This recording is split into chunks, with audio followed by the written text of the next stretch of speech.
Propulsion Laboratory based in Pasadena. And he was the principal investigator on the Mars rover mission. And he's going to walk us through his experience with that. And then we'll get into, we're also going to veer over into the filmmaking side of, what they did on that mission to make all that happen. So we'll run through that for about, 30 minutes, and then we'll have a quick, fun Q&A with the two of them on film stuff in space, and then we will party. So take it away. Make sure you're off of mute. Yep, I think I am. All right, great. Well, thanks. Careful with the feedback.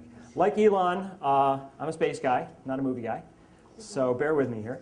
I've given my talk the somewhat grandiose-sounding title, Filmmaking on Mars. It's, in fact, nothing of the sort. What I want to do, though, is the following.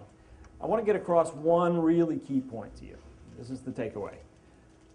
As NASA and other spacefaring nations have developed ever more sophisticated spacecraft, robotic spacecraft, to go deep into space, orbiting Earth and then beyond the Earth to the Moon, Mars, and beyond. They have endowed these spacecraft with an ever more sophisticated set of sensors, including cameras. Lots of other things as well. Now, the reason that we do this is we do it for the science. We're trying to learn about Mars. We're trying to learn about climate change on Earth. We're trying to learn about the rings of Saturn, what have you. But in order to learn about that stuff, we have begun to send some incredibly powerful visual tools to these worlds that send back data that can be, it all goes into the public domain. Anybody can have it, and you can do whatever you want with it. So what I want to do is give you a sense. I'm going to use Mars as an example. There are plenty of others, but Mars is the one that I work on, so it's the one that I'm most familiar with. And I'm going to show you the results of two very spectacular camera systems, one on the surface of Mars, one in orbit around Mars, and some of the things that you can do with those. And I'll end by showing you a couple of video clips. I want to start with some very important acknowledgments of some of the people who I have had the good fortune to work with as various documentaries have been made about the Mars rover project that I'm personally part of. You already heard the mention of the film Roving Mars. It was a Disney IMAX film produced by Frank Marshall. George Butler was the director of that. Another thing, and I'm going to show you some clips from this later on in my presentation here. Very recently on National Geographic Television, there was a spectacular documentary called 5 Years on Mars, produced and directed by Mark Davis. And then I want to particularly mention Dan Moss.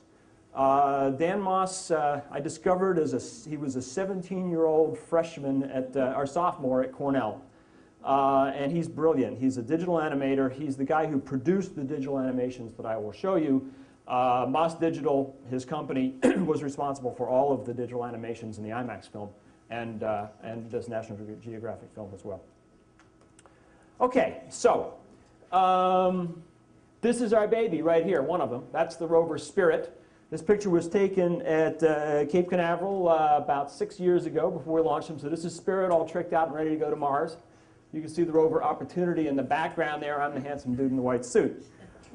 The job of these rovers is to go to the Martian surface and to explore in the same sense that you would if you were there. And so we had to endow them with the kinds of tools that a human explorer will want to have on the surface. We're not ready to send people to Mars yet, so we send these robots instead. And I'm not going to take you through all the details of the rover itself. It's got 6 wheels, can drive around. It's got an arm on the front, which is exactly the same dimensions as my arm, and that is purely a coincidence.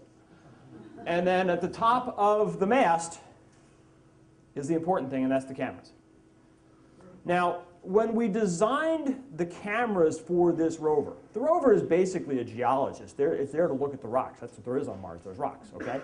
So we had to ask ourselves, how good does the camera have to be? Nothing comes for free. The higher resolution you make the camera, the bigger it is, the more expensive it is, the more data you have to send back, et cetera, et cetera, et cetera. There's always a price to be paid. So you don't want to make it any better than it needs to be to get the job done. So how good does a robot geologist's eyesight have to be? Well, how good does a human geologist's eyesight have to be? We know that works. 20/20. Okay, so what we did with our cameras was we made them the equivalent of 20/20 vision. This shows one of our cameras right here. Here they are, mounted at two ends of a large bar. They're about a foot apart. They sit up at the top of that mast on the top of the rover and can take pictures as it drives around. Now let me stress, these are not video cameras. They do not take moving pictures. They're taking still pictures. And the reason for that is that it is very, very, very, very difficult to get data back from Mars. On a really, really good day, the amount of data, the total amount of data that one of our rovers will send back to Earth is about the equivalent of, oh, maybe 3 or 4 MP3 songs. That's how much data we can send down in a day. Okay, so it's a very, very small amount of data. The cameras themselves, when I first describe them to you, will sound really wimpy. Okay, 1024 by 1024 pixels, that's a 1 megapixel camera. These are 1 megapixel cameras. Okay? And there are good technical reasons for that, which I won't bother going into. There are a bunch of other characteristics that they have that make them really good at science and really good at taking extremely high fidelity, high quality images. They might have fewer pixels than the camera in your cell phone, but they'll take much, much, much better pictures. And the field of view is about 17 by 17 degrees, something sort of like that. Now, the way we do color, the cameras themselves are inherently black and white cameras. Okay, and then what we do is on the front of the camera, we have a filter wheel. Okay, it's a little wheel. It's about this big, and it's got 8 different color filters in it. We can spin it around, and there's different colors in there, including red, green, and blue. And so we can take 3 images, one through red, one through green, one through blue, and put them together and make a color image. Just to give you a sense of how good the camera is, this is a panorama that we took at Cape Canaveral. This is the room in Florida I spent, God knows how many nights in this place, that we were in right before we went out to the launch pad. This is a full 360-degree panorama. If you put it all together, doesn't show the quality of the camera, so we'll zoom in on this little power cart down here. Okay, and that little inset shows that much detail. So it gives you a sense. It's 20/20 vision. Okay, it's as good as your eyes would be if you were standing here. They're really good cameras.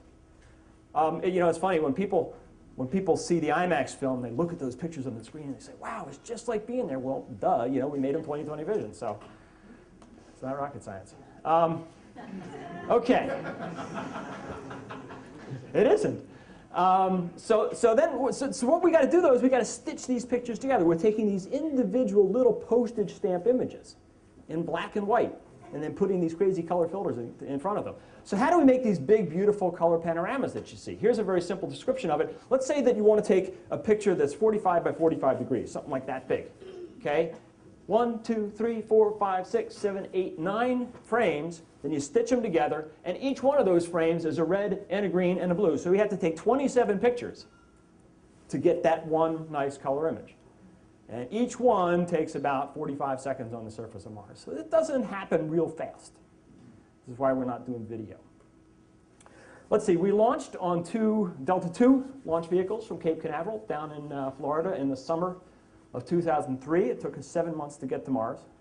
We landed and we started driving around and taking pictures. And what I want to do is just show you a few images to give you a sense of, you know, what Mars looks like and what some of our pictures look like. And then I'll show you some of the things that one can do with those images. One of the things that is important to realize, you notice the cameras are in pairs. Okay? There are 2 of them for the very same reason that we all have 2 eyes, stereo. Okay? And we don't just produce the capability to see images that you can put on stereo 3D glasses and get the perception of 3D. Yeah, you can do that.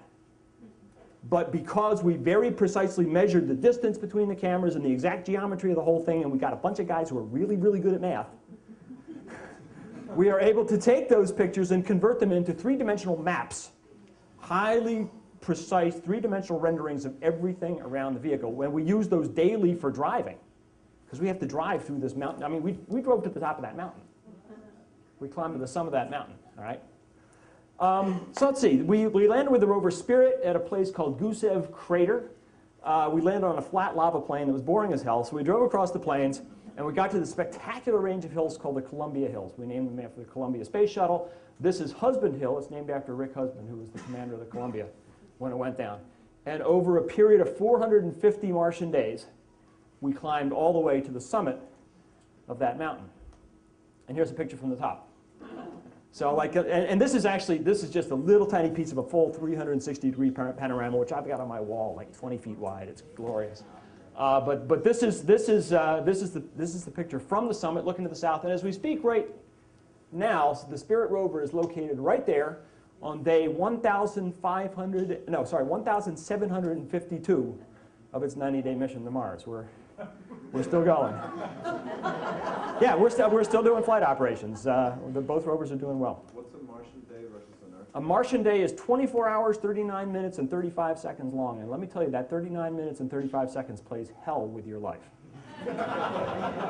Because if my daily operations planning meeting starts at noon today, then tomorrow it starts at 12:39. And the next day it starts at 1:18. And 2.5 weeks later it's in the middle of the night. Okay, so thank God for grad students. We had a lot of those on this mission.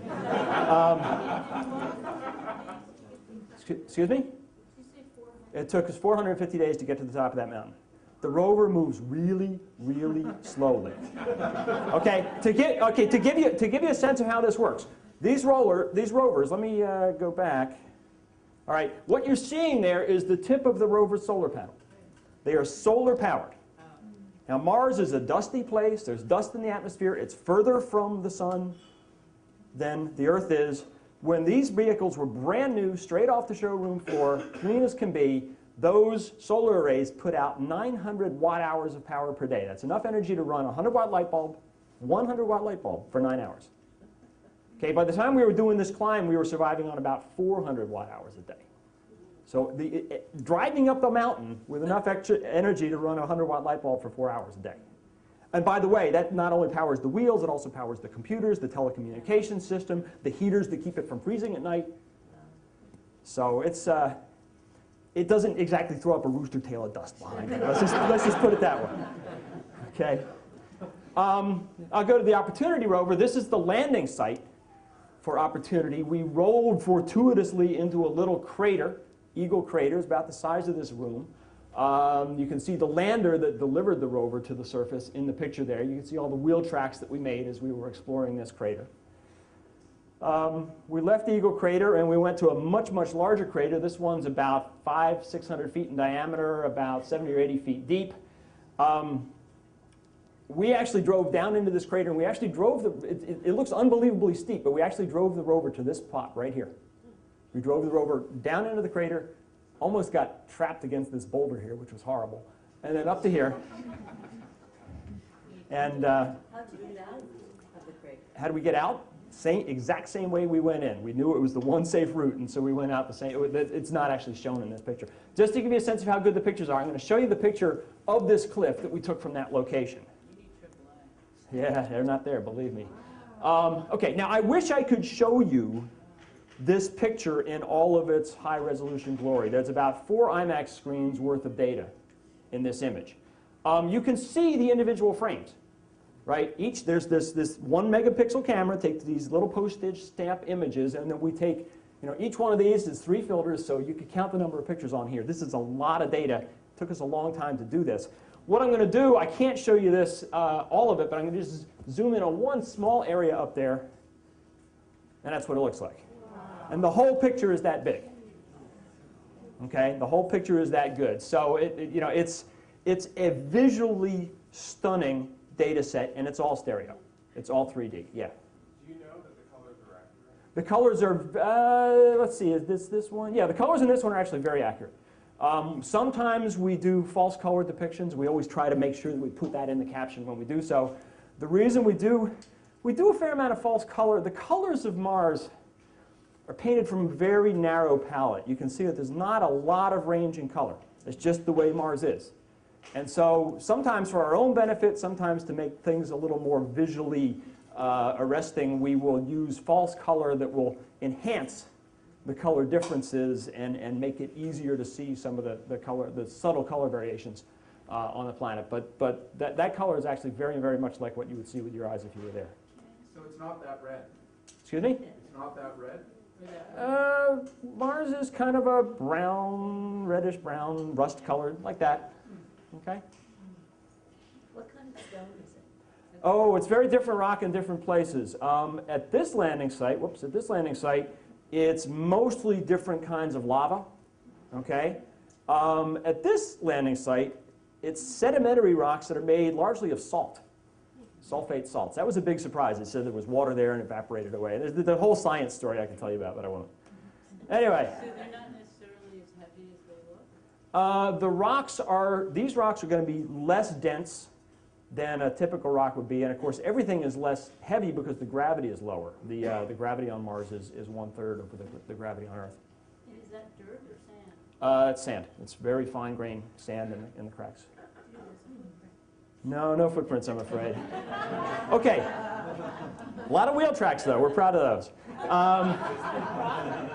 Let me go on to the other spacecraft that I wanted to talk about. This is a spacecraft that's in orbit around Mars. It's called the Mars Reconnaissance Orbiter. Great big thing. And I want to talk about this camera right here. So this thing orbits Mars, and its job is to take pictures from above. And again, those pictures are color and stereo. Okay? So let me give you an example of the kind of pictures this can take. This is from orbit now. This thing is 250, 300 miles up. Okay? Now, excuse me? How fast is it? It's whipping. It goes around the planet 5 times a day. So I could work that out in miles per hour, but it's like really fast. This is a crater called Victoria Crater that our rover Opportunity spent a lot of time exploring. And it's about 1/2 mile in diameter. It's about 200, 300 feet deep. And I want to this is a picture taken from that orbital camera. Now let me give you a sense of how good that camera is. I will blow up this portion. There it is. Now check this out. That's the rover Opportunity.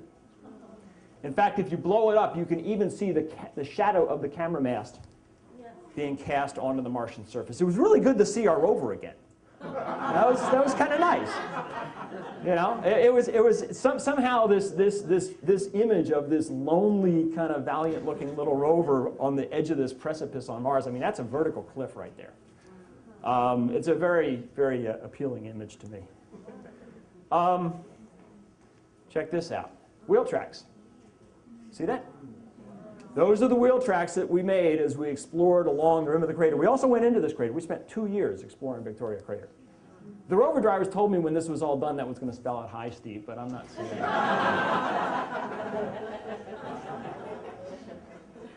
This is totally fake, obviously, but it gives you a sense of scale. Okay, this is just to give you a sense of scale. This is one of those cliff faces in Victoria Crater, and there's what the rover would look like. Now, what I want to do now is I want to switch gears and I want to give you an example.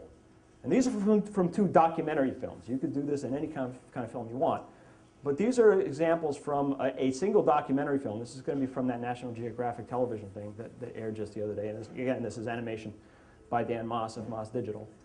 That shows you what you can do with the data sets that I just described. Remember, the orbiter takes stereo images in color. So you get a fairly good map of all the terrain. And then the rover takes very high-resolution stereo images in color, which you can then fold into and integrate with that model, so you produce an extraordinarily high-resolution map that's fully accurate in color, in shape, in lighting, everything of what's there. And then you can take a digital rendering of the rover, or Arnold Schwarzenegger, whatever you want, and put it into the scene. So let me show you. I'm going to do about a 1-minute clip and then a slightly longer clip from that documentary, and I want to make 2 points with this. Okay, so let's hope this all works.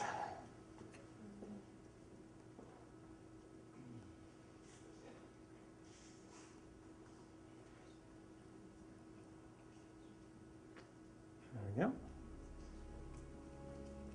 In September 2005, after more than a year of climbing, Spirit reaches So the here's Spirit summit on top of Husband Hill. And this is just like if you had a helicopter up there but shooting a the thing. giant leap for a rover on Mars.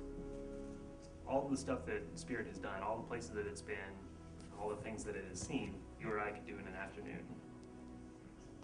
But driving Spirit to the top of a 300-foot tall hill on Mars is way better than any But the lens flare was a nice touch since there's no camera. She stands there at the top of that hill that she's conquered now on another planet, and she looks at the whole world around her. I love her for bringing us that. More than anything else, I think I felt, gosh, aren't we lucky to do what we do? You know, we just climbed the mountain on Mars. Damn. She's the best rover. Opportunity's good, she's a good rover, but Spirit, man, that's a rover you gotta love. Scott is full of enthusiasm for. The 5-wheeled rover is on top of home plate, covered with dust and starved for power. This is later in Spirit's mission now. The seasons are changing once again, and Spirit needs another north-facing slope to survive yet another winter. Now, as you watch this, I want you to particularly watch the motions of the rover in the scene. Tilt is not going to cut it. We need a 30-degree slope. And this is a rover that can't climb 30-degree slopes. The only good option at this point is to drive across home plate to the north rim, where Spirit could back off the edge to get the tilt it needs. We had about 40 days to get there. And of course, with the power situation already getting low, we couldn't drive every day. And with that broken wheel, we couldn't get far. I mean, all the topography that you see there, all the terrain is exactly as it is on Mars, straight out of our data. So we started driving across the These are the top of tools that home we plate use to for get to actually this parking driving. spot, and we drove right into a sand trap. Now watch this. Watch the rover's They motions. call it Tartarus, the lowest level of hell. A microcrater full of sand. This is from real engineering telemetry. This is the actual motions that the actual Really rover did. This is none of this is made up. This is straight off the data from the spacecraft. We weren't pointed anywhere near the sun. We were absolute certain death in that configuration if we could not get out of there. Look at that. It was bad. We really got into a fix there. The two back wheels were off the ground, so they're not working at all. The right front wheel is dead. So a 6-wheel vehicle now actually only has 3 wheels that are doing us any good whatsoever. We had to get out. There was no choice. We had to get out or the mission was over. I had nightmares about just watching the rover slowly freeze to death in this crater. There's one last escape route to try, but it's right at the edge of home plate. The slightest mistake on the way out could send Spirit over the edge. We had tried every single trick we had, and if that drive didn't work, the mission was probably over.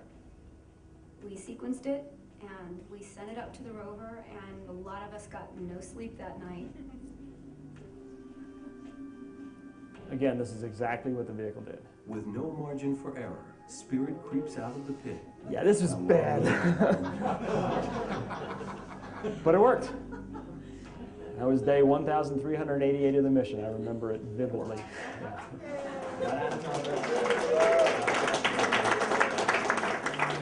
Made it to the north side, eased our way down onto that 30-degree slope, and because of that, we have a fighting chance of actually making it through our 3rd winter on Mars. And I'm pleased to say we actually have just gotten through our 3rd winter on Mars, and it's now springtime, so it worked. Okay, so thank you. Again, Mark Davis was the producer and director of that. Dan Moss did the animation. I just took the pictures. The point of that is just to give you one example of the kinds of things that you can do with these digital data sets. I leave it to your creativity to think of all the other things you can do. It's not just Mars. We've got data of Earth from orbit. We've got data of the moons of Saturn. You know, you name it. There's an awful lot of spacecraft out there. I want to end by just giving you a sense of what the future kind of holds. This is the next rover that's going to Mars. It's called the Mars Science Laboratory. I don't think it's quite as cute as ours, but it's a damn sight bigger. Okay, that's to scale. This thing is a monster. This thing is going to launch in almost exactly 3 years. It's going to launch in 2011. Carries a spectacular set of imaging systems and is going to be able to go to some really, really spectacular landing sites. You know, the topography that I showed you was pretty cool, but you know, the places that I showed you on Mars, you know, they wouldn't even be like a little state park or anything. The scenery is not all that good. There are places on Mars where there are canyons that would stretch from New York to Los Angeles and are 5 miles deep. There's a volcano that's 3 times the height of Mount Everest. I mean, this is quite a planet, okay? So this new rover, not the one on the left, the one on the right, has the capability to go to some very spectacular sites. We haven't picked a landing site for it yet, but it's going to be really something. Is that focused on biology as opposed That one is focused, I wouldn't say biology, but it's focused very much on organic chemistry. It has the ability to look for organic molecules in the rocks. You're looking for byproducts of life? We're looking for the building blocks of life, let's put it that way. Is it nuclear powered? It is nuclear powered, yes. So anyway, and with a nice sunset shot. And this is the thing about Mars, is that there's all this fine reddish dust in the atmosphere, and so the sky is pink in the daytime, and it turns blue at sunset. It's the opposite of Earth. So anyway, thank you.